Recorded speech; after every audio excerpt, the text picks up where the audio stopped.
On this episode of Behind the Sanctuary, Petra, our oldest cat and our Eurasian Lynx, is being visited by the vet.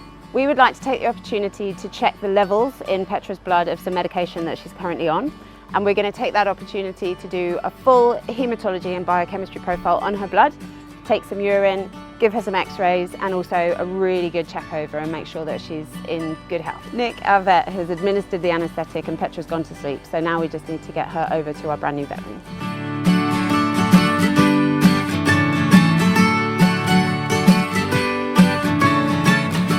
Proper sort of full-on health check, but Petra also has what we call idiopathic epilepsy. We're trying to make sure that the levels of drug we have her on are absolutely right to stop her having any seizures.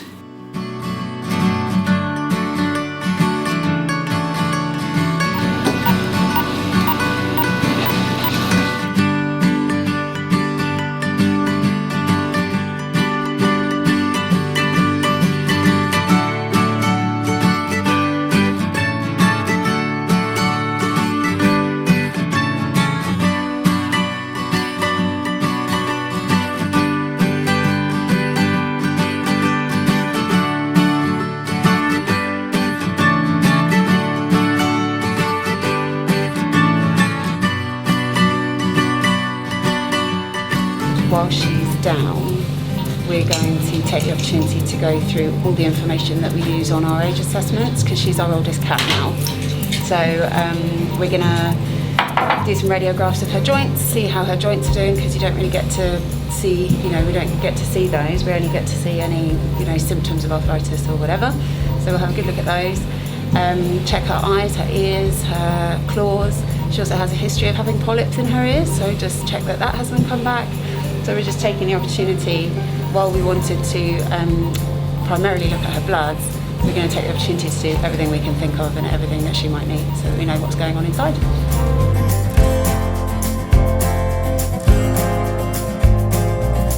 Claws in general, and it can be individual, but it's especially common in the older cats, is that the claws can overgrow.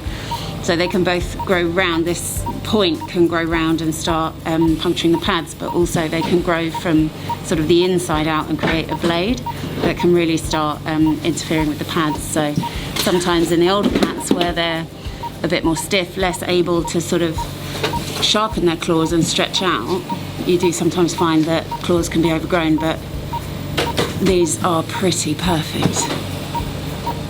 Yeah. She's got gorgeous claws, so they're perfect. Well, it's just sort of mesmerising because it's so beautiful.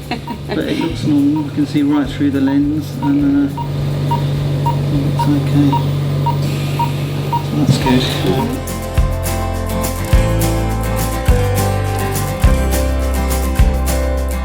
So her skin is just what we call tenting, where if you sort of pick it up, it doesn't immediately sort of goes straight back down. It's not too bad, but it just shows that she's possibly a little bit dehydrated, so we're just going to give her some fluids.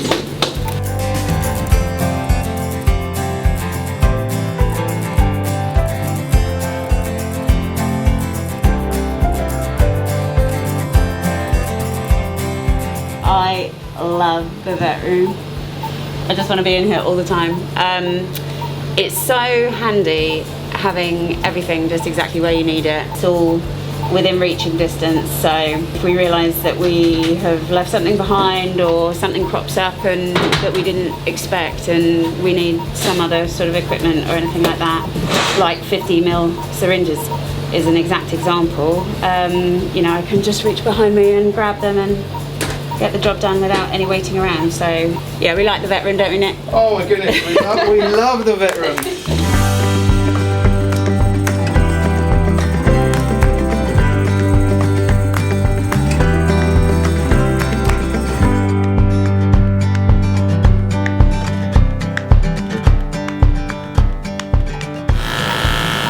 So we just want to get a urine sample, because in these older cats we want to know about kidney function, and we can learn some useful information from urine sample, but ideally the urine sample will come straight from the bladder. We're going to try and find the bladder with the ultrasound and then put a needle in it to withdraw the urine. That's the idea.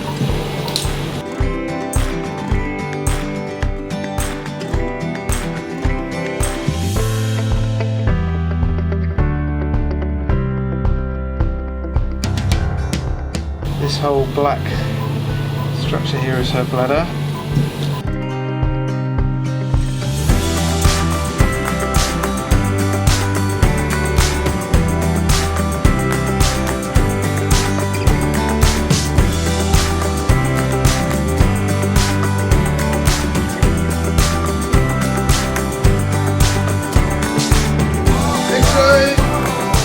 Yeah, I think we'll probably try and do a general, just x-ray pretty much everything as we've got the opportunity to do so. And then that will really give us a really clear idea of what her joints are really like. So we don't have any reason to think that she's got any joint problems, but maybe if there's early signs of something, we'll be able to pick it up.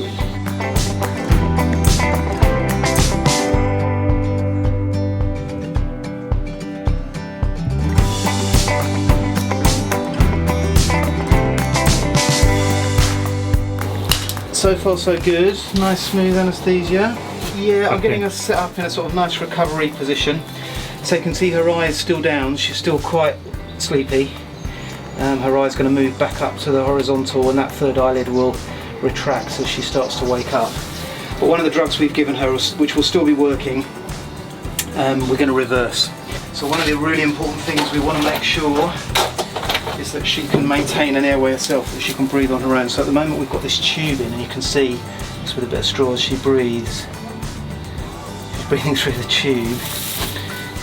So I'm going to remove that. Before I do, I'm going to have a little look, check there's no debris or anything down there that could possibly cause her to choke. And that's really nice and clear. In a good position. We're just going to make sure her tongue's somewhere where we can see it, and we'll put this on it for a moment. Yeah, 20 is a good age. You know, it's not a surprise that she's got to this age, but at the same time it's a really nice age for her to get to. So yeah, you'd sort of hope for late teens, early 20s. So she's doing good. Nick did say that there have been some changes, he could see on the x-rays there have been some changes to her spine, so you know, it's interesting to know that that there is something going on, but not necessarily a surprise because she's elderly. So I'm going to wake her up, Ronnie. All good, yeah? Yeah, all good. Thing lift up there.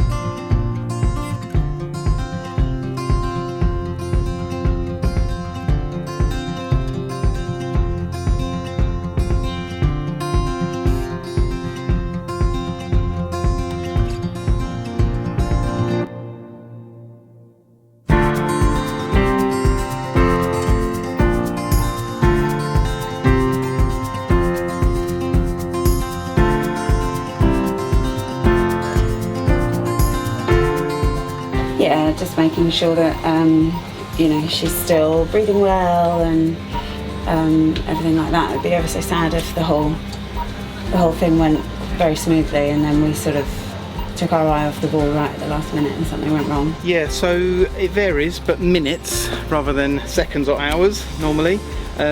Sometimes if animals are really light and we're finishing up and we haven't extended the anaesthesia, they get up really quickly, hopefully not unintentionally, always worrying about that or being careful about it. And animals that maybe have had a really long procedure, that have got cold perhaps, or there are other reasons why they're just not metabolising drugs very well, can take a long time, but that would be rare, and we would hope that within, I don't know, the next 15 minutes or so she's properly stirring, you know, got her head up and able to swallow and control her airway. And once she can do that, then we'll be happy to leave. But it will be hours before she's feeling pretty normal, I think.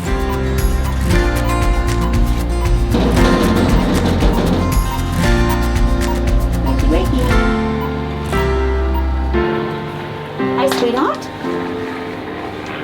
Oh, good girl. Come on. So everything on Petra's visit today has gone really smoothly, which is great. We've brought her back to her den, we've woken her up, and we're happy now to leave her to it and leave her quietly. We're going to go back to the vet room and look at her x-rays.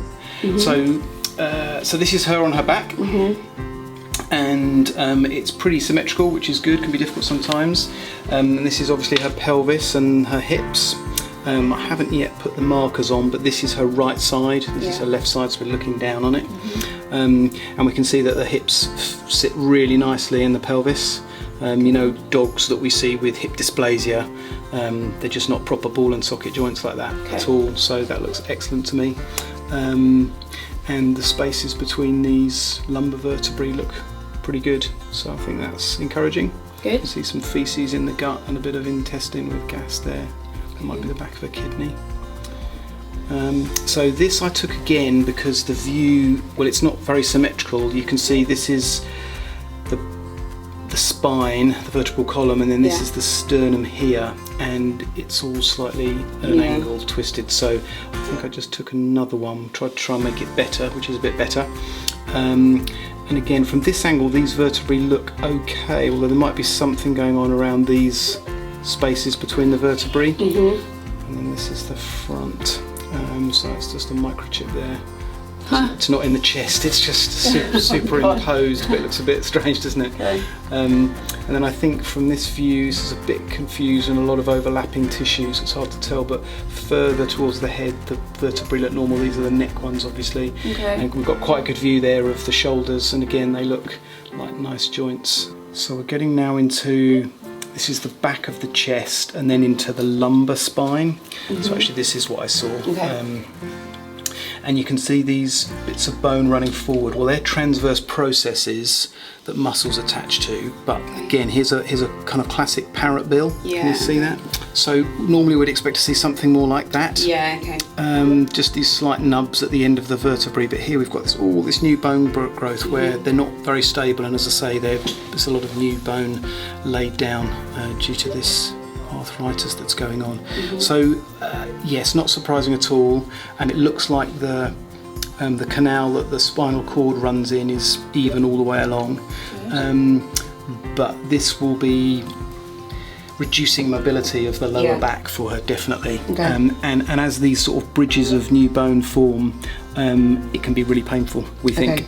So I think just an extra close eye for reduced mobility, changes in behaviour. So it's the day following Petra's vet visit, and we've got all of the results back. First of all, the reason that we went in there was to check the levels of drug in her blood for her seizures, and we're really, really happy with them. So that's quite a heavy drug, so we just wanted to make sure that we weren't dosing her over a therapeutic level, and we've actually found that she's on a dose under a therapeutic level, which is great for her because it's having the effect and it's also a really safe dose. So that's perfect. We did see in her bloods that her kidneys are in need of a bit of support. This is totally normal for an elderly cat, and we have known about that, and we're already treating her with other medication for that as well. So that wasn't a surprise, and that was all sort of under control and great. The bit that was a bit of a surprise is her x-rays. So we found some fairly extensive arthritis along her spine and in her chest as well. The thing that we have to balance up now is that Petra is not showing any clinical signs in terms of being uncomfortable or limited movement, which we need to carefully monitor her for from now on. What we don't want to do is start medicating her for pain without reason to believe that she's in pain, because that will also have a detrimental effect on her kidneys. They have to process any medication that we give her.